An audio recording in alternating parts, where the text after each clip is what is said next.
Ben Toshkentda qalaman, yana borman. Hazırlasam ballarım için bakadı. Assalomu alaykum xalqim, yaxshimisizlar? Xivada, To'rtko'lda, Urganchda 4 tane filialimiz var. 4 tane filialimizda super aksiya qo'ygan. Bahorga kiyimlar uchun bir emas, 1+1 aksiyasi. Kelasizlar, aksiya bo'lib turgan polgadan bir kiyim olasizlar, ikkinchisi qo'shib beriladi. 11 xil narsa aksiya qo'ygan. Ketdik, ko'rib chiqamiz. Yaxshilab e'tibor berasizlar, aksiya bo'lib turgan yerlarda yozib qo'ydi. Aksiya 1+1 deb.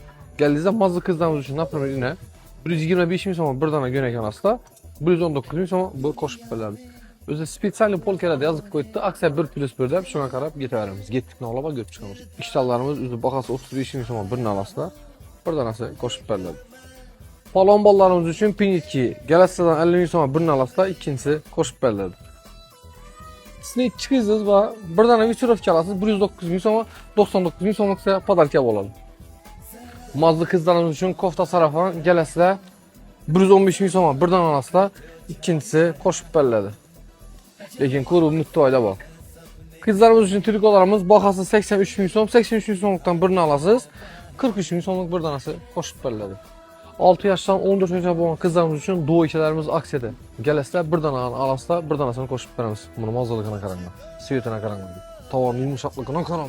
Kuru kızlar emas, bize de palon ballarımız için aksiyalarımız var. Mazlı suyu 83 bin so'm birini alasizlar, bir danasini qo'shib beramiz. 1+1 69 bin so'm birini alasizlar, ikkinchisi ise shunday tekin qo'shib beriladi. 2 yaşdan 5 yaşa 92 100 cm dedi. Sportifka do'ykalarimiz aksiya, birini alasizlar, ikkinchisi shunday tekin qo'shib beriladi. 6 yaşdan 14 yaşa bo'lgan farzandlarimiz uchun do'ykalarimiz ham aksiyada 1+1, bezurkovkalar ham 1+1 aksiyada, hudilarimiz ham, krossovkalarimiz ham super aksiyada, birini alasizlar, ikkinchisi qo'shib beriladi. Bir o'g'lingiz, bir qizingiz bo'lsa, o'g'lingizni alasiz, qizingizga birisi podarka bo'ladi. O'g'il bolalarimiz uchun, qiz bolalarimiz uchun pijamalarimiz ham aksiyada. Aksiyamiz 4 kun bo'lib o'tadi. 16, 17, 18, 19 aprel kunlari To'rtko'lda bir filialimiz va Xivada bir filialimiz, Urganchda 2 filialimiz. Xorazmda 4 filialimizda aksiya hammasida bo'lib o'tadi. Profilini koyma, girip patlasa basıp koyup telefonlaşıp gelirsiniz. Azangi 9'da geç gün böyle şey oldu. Sağ sanat olmazda let's go. Ben o yana getemem, o yana sağındım.